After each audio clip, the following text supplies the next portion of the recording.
Assalamualaikum warahmatullahi wabarakatuh. Selamat malam pemirsa. Anda kembali menyaksikan Seputar Sumber edisi Rabu 3 Februari 2021.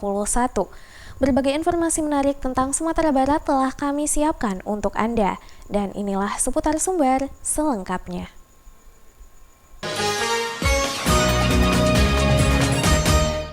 Diawali dengan berita pertama.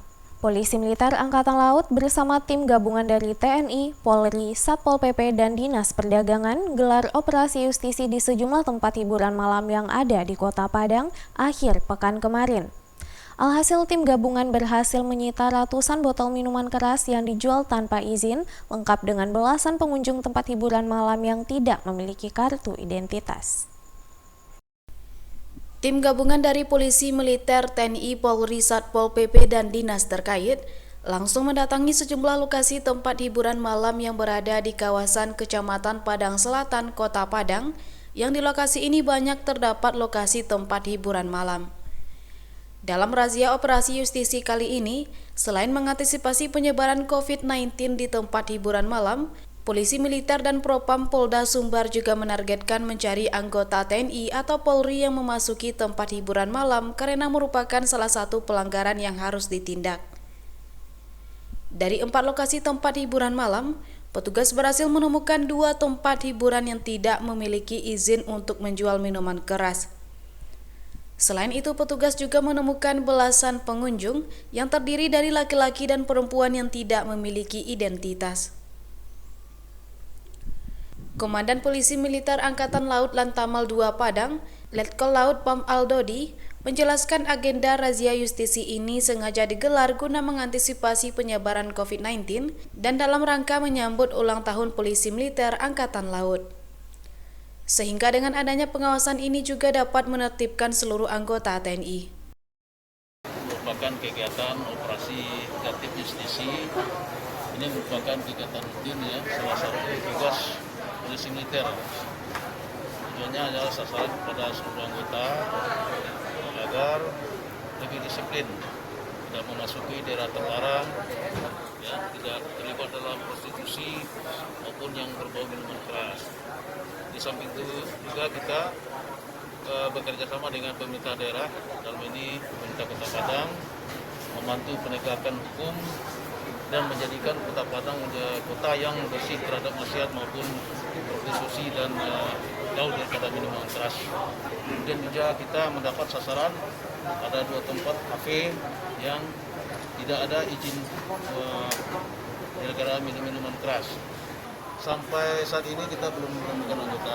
Yang penting untuk kita, harapan kita bila tidak ada anggota berarti anggota lebih disiplin dalam penegakan hukum maupun penegakan dalam kondisi COVID saat ini. Selanjutnya dibawa ke Mako Pom Lantamal II Padang untuk selanjutnya diserahkan pada Satpol PP Kota Padang untuk dilakukan pendataan dan dibuat surat pernyataan. Dari Kota Padang, Ikhlasul Ihsan, Denai TV. Ketua DPRD 50 Kota Denny Asra mengajak seluruh anggota DPRD 50 Kota beserta masyarakat untuk ikuti vaksinasi COVID-19. Hal ini dilakukan guna menyukseskan program pemerintah dalam upaya pencegahan penyakit membahayakan dan mematikan tersebut. Ketua DPRD 50 Kota Denny Asra mengajak seluruh anggota DPRD 50 Kota untuk ikut vaksinasi COVID-19. Hal ini dilakukan guna menyukseskan program pemerintah dalam upaya pencegahan penyakit membahayakan dan mematikan tersebut. Hal ini diungkapkannya usai melakukan pencanangan vaksinasi COVID-19 di Kabupaten 50 Kota awal pekan kemarin. Vaksinasi COVID-19 ini dianggap penting bagi anggota DPRD karena dapat memberikan contoh kepada masyarakat. Selain itu, ia juga menghimbau kepada seluruh masyarakat di Kabupaten 50 Kota untuk tidak takut vaksin. Hal ini disebabkan karena vaksin COVID-19 bermerek Sinovac ini telah dijamin aman setelah melalui uji klinis dan halal oleh BPOM dan MUI. Program vaksinasi ini juga bertujuan untuk pencegahan penularan COVID-19 di tanah air yang hampir setiap hari jumlahnya terus meningkat. Pada hari ini kan sebetulnya sudah kami sampaikan tadi bahwa pencanangan vaksinasi di 50 kota sudah berjalan dengan baik.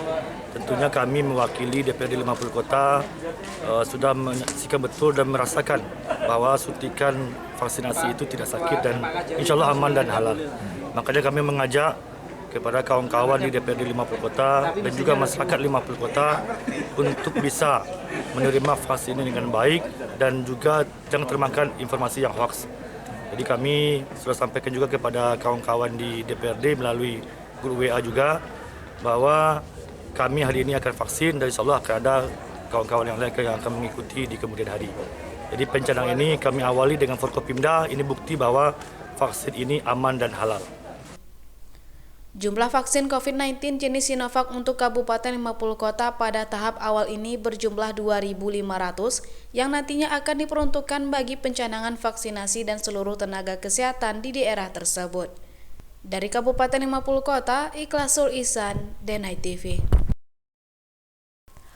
Kapolres 50 Kota AKBP Trisno Eko Santoso meminta masyarakat untuk lebih cerdas dalam menyaring berita yang akan disebar dan tidak ikut dalam penyebaran informasi hoaks atau berita bohong terkait vaksinasi COVID-19.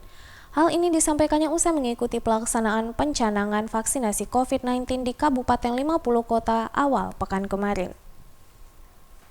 Kapolres 50 Kota AKBP Trisno Eko Santoso meminta masyarakat untuk lebih cerdas dalam menyaring berita yang akan disebar dan tidak ikut dalam penyebaran informasi bohong terkait vaksinasi COVID-19. Jika memang ada informasi yang dibutuhkan, silakan tanya kepada sumber yang terpercaya atau kepada ahlinya, yakni ke pihak kepolisian dan dinas kesehatan. Hal ini disampaikannya usai mengikuti pelaksanaan pencanangan vaksinasi COVID-19 di Kabupaten 50 Kota awal pekan kemarin. Tidak hanya itu, ia juga meminta masyarakat harus lebih cerdas dalam menyaring berita yang akan disebar, baik di media sosial maupun dalam kehidupan sehari-hari. Vaksin COVID-19 merek Sinovac ini telah dijamin aman oleh BPOM setelah melalui uji klinis dan dinyatakan memenuhi standar keamanan yang serta juga telah dinyatakan halal oleh MUI. Saya selaku Kapolres 50 Kota menghimbau kepada masyarakat jangan sampai terpengaruh, termakan berita-berita hoax yang mereka itu bukan ahlinya.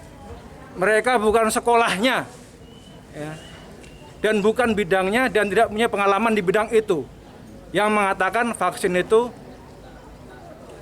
hal-hal yang tentang vaksin. Vaksin itu nggak baik, padahal kenyataannya vaksin itu udah yang terbaik untuk masyarakat Indonesia. Untuk itu masyarakat 50 kota khususnya dan Indonesia pada umumnya, saya harapkan bisa mengikuti program pemerintah ini dengan baik dan dengan yakin bahwa vaksin ini adalah aman. Dari Kabupaten 50 Kota, Ikhlasul Ihsan, Denai TV. Keputusan pemerintah memulai kembali pembelajaran tatap muka menjadi tantangan bagi pengelola sekolah. Sekolah harus mempersiapkan pembelajaran tatap muka yang aman dan nyaman. Salah satunya di SMP 6 Kota Padang Panjang membuat inovasi agar pembelajaran tatap muka aman selama pandemi dengan membuat thermal gate dan kartu absensi dengan sistem chip. Terobosan ini dibuat merupakan upaya yang dilakukan agar tidak terjadi kontak siswa dengan guru. Sekolah-sekolah di masa pandemi dituntut untuk melakukan inovasi-inovasi agar sistem pembelajaran selama pandemi COVID-19 sekarang ini berjalan aman. Berkaitan dengan hal tersebut, SMP Negeri 6 Kota Padang Panjang menyiapkan semua inovasi di jauh-jauh hari dengan membuat inovasi untuk pembelajaran tatap muka dengan menciptakan thermal guard otomatis di gerbang sekolah dan kartu absensi sistem chip. Inovasi ini dikerjakan secara mandiri oleh sekolah. Thermal guard sendiri telah ada sejak pertengahan semester lalu. Alat ini merupakan upaya yang dilakukan agar tidak terjadi kontak siswa dengan guru yang memegang termogan. Cara kerjanya, thermal guard dipasang pada gerbang sekolah. Ketika siswa datang, mereka dapat langsung mengukur suhu tubuh dengan mendekatkan tangan ke alat itu tanpa bantuan orang lain. Apabila suhu siswa di atas 37 derajat Celcius, maka otomatis alarm akan berbunyi. Siswa langsung diminta untuk pulang dan istirahat di rumah. Sementara untuk absensi, siswa telah dibekali kartu berisi chip yang bisa juga digunakan sebagai kartu pelajar dan kartu pustaka. Penggunaan kartu ini juga sangat mudah. Dengan menempelkan pada kaca yang telah disediakan, otomatis akan langsung keluar nama pemilik kartu dan jam datang di komputer sekolah. Untuk masuk kan nanti biasanya masuk orang kan harus diukur suhu dengan termogan. Tapi kita termogan ada, tetapi kita yang sekolah membuat ada thermal gate ya. Thermal gate kemudian aplikasi dibikin sama guru. Sesudah itu yang digunakan untuk pengukuran suhu, sehingga anak-anak juga tidak terlalu lama antrinya. Nah, itu yang pertama, ada thermal gate. Kemudian untuk absensi kita supaya tidak ada sentuhan sama yang lain, kita ada pakai kartu itu kartu pelajar ya. Iya, termasuk di dalam situ, satu include seluruhnya. Kartu pelajar, kemudian ada kartu pustaka juga, termasuk absensi. Nah, termasuk absensi. Sehingga anak-anak hanya pakai sensor saja, mendekatkan kartunya ke alat tersebut. Setelah itu nanti anak-anak sudah terdeteksi hadirnya atau bagaimananya. Dari Kota Padang Panjang, Ikhlasul Ihsan, Denai TV. Dan pemirsa, jangan kemana-mana, sesaat lagi kita akan kembali dengan berita menarik lainnya. Tetap bersama kami. Menyajikan beragam informasi Islam dalam kehidupan manusia. Kumpulan pengetahuan dan informasi penting seputar kasanah Islam. Dirangkum khusus sebagai penyejuk hati dan penguat iman. Ensiklopedia Islam setiap hari jam 17.30 waktu Indonesia Barat. Tuh menunya. Jadi kok ada isinya ada udang, kepiting, ikan, pokoknya makanan laut. Kita coba makannya deh, pasti di sana ngiler kan, menengok packagingnya aja udah sana luar biasa. Lah boleh coba berapa dia? Pokoknya mantap, coba lombak.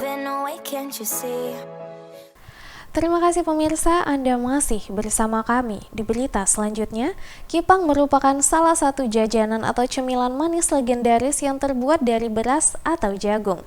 Selain proses pembuatannya mudah, kipang ini memiliki keunikan cita rasa tersendiri di lidah masyarakat. Penasaran kan bagaimana proses pembuatannya? Mari kita saksikan liputan selengkapnya.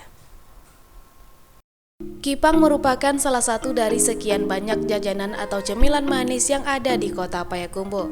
Di Payakumbuh sendiri, kita bisa mendapatkan kipang dari pabrik pengolahannya langsung, seperti di Jalan Sultan Sahril, Kelurahan Pakan Sinayan, yaitu usaha Kipang Perwira.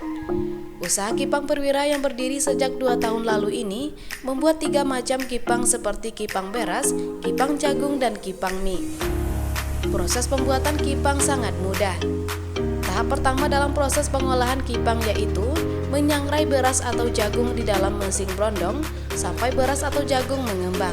Kemudian beras atau jagung tersebut dicampurkan dengan gula merah yang telah dicairkan hingga merata.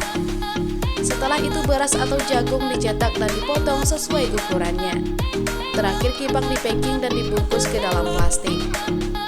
Salah seorang pengusaha kipang menyebutkan, dalam sehari ia bisa memproduksi kipang 300-400 tim. Satu tim terdiri dari 5 pak kipang. Untuk satu timnya kipang dijual seharga Rp35.000 dan untuk satu paknya dijual seharga Rp7.000. Dari hasil produksi tersebut, omset yang didapat dalam 1 bulan bisa mencapai 40 juta bahkan lebih. Kebetulan 2 tahun ini baru kipang beras sama kipang jagung. Alhamdulillah sekarang ditambah kipang mie lagi. Bahan baku utamanya Bu? Beras, gula aren kan? Itu beras, jagung, gula aren. Bu, sedikit Bu, gimana cara pengolahannya Bu dari awal Bu? Jadi Bang, Itu gula arennya diapain dulu lah dulu. Istilahnya dicairkan dulu. Habis itu yang kayak beras dibikin batiah. yang ditembak-tembak di luar itu tadi kan dimasukkan ke bensin berondong kan. Jadi dibikin batih dulu asalnya, jadi gula arennya. Setelah diapain dulu, nanti dimasak lagi. Pas dimasak lagi nanti dimasukkan batihnya, batih kan. Nah, jadi diaduk. Nah, gitulah prosesnya. Dari Kota Payakumbuh, Afriyandi, Denai TV.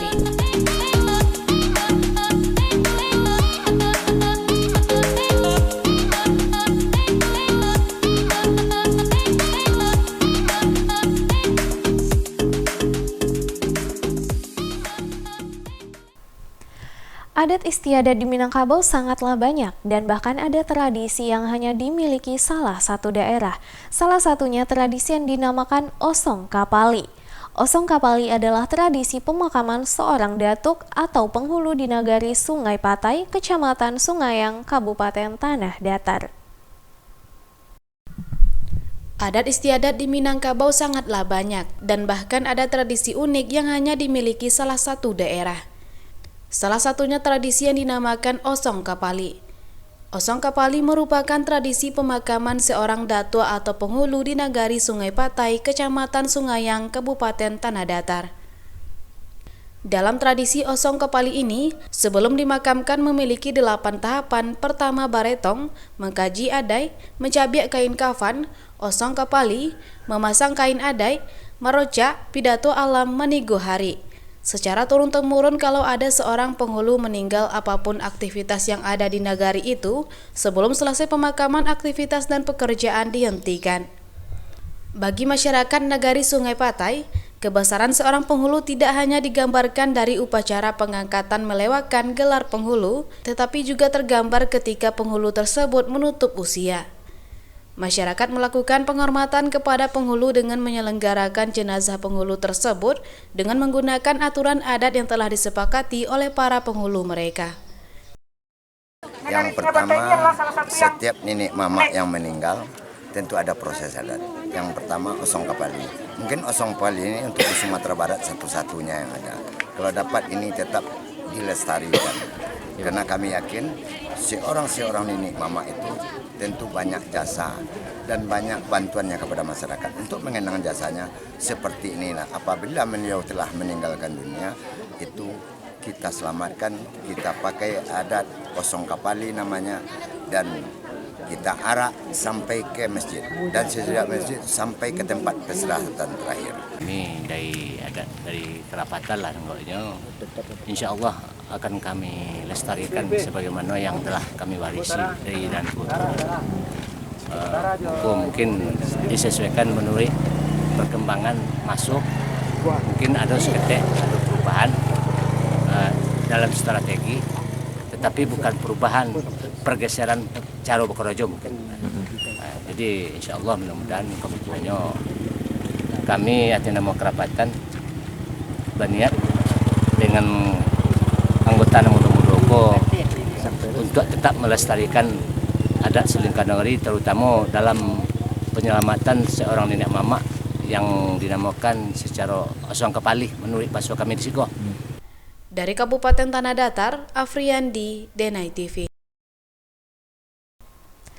Bagi Anda yang sering melewati kota Padang Panjang, tentu tidak asing lagi dengan nama Pasar Kuliner Padang Panjang. Ya, pasar kuliner yang berada tepat di tengah kota Padang Panjang ini hampir dipenuhi sekitar 100 pedagang makanan, minuman, dan oleh-oleh menggelar dagangannya. Padang Panjang merupakan sebuah kota persinggahan yang terletak di perlintasan jalur utama dari ibu kota Provinsi Sumatera Barat, yakni Kota Padang menuju daerah lain bagian utara hingga ke Provinsi Riau. Nah, jika Anda sedang dalam perjalanan melewati kota Serambi Mekah atau kota dingin ini, disarankan untuk singgah ke Pasar Kuliner Padang Panjang, tepatnya di Jalan Perintis Kemerdekaan, Balai-Balai Kota Padang Panjang. Lokasi pasar kuliner ini merupakan pasar dadakan yang khusus berjualan pada malam hari. Dan untuk siang hari, lokasi pasar ini menjadi terminal angkutan umum di daerah tersebut. Berbagai macam jajanan masakan disuguhkan kepada pengunjung. Tidak hanya sekedar untuk isi perut, yang datang pun juga hanya untuk sekedar jalan-jalan menikmati udara malam yang sejuk sambil mencari cindera mata atau oleh-oleh khas Padang Panjang. Anda juga tak perlu khawatir soal harga. Harga jajanan di pasar kuliner Padang Panjang ini dijamin tidak menguras kantong. Harga makanan dan minuman yang dijual di pasar kuliner ini berkisar Rp1.000 hingga Rp20.000. Kalau bukanya, kalau yang rumah makan kok dari jam 4 sampai jam 4. Dari jam 4 sore sampai jam 4 pagi. Ada yang buka dari jam 4 sampai jam 10. Pokoknya bukanya jam 4. Tutupnya terserah. Batasnya ya subuh. Batas jualannya kan subuh. Nah, bagi Anda yang penasaran dan belum pernah singgah ke pasar kuliner Padang Panjang ini, Anda dapat langsung datang ke lokasi mulai dari pukul 6 sore hingga tengah malam. Dari Kota Padang Panjang, Afriandi, Denai TV.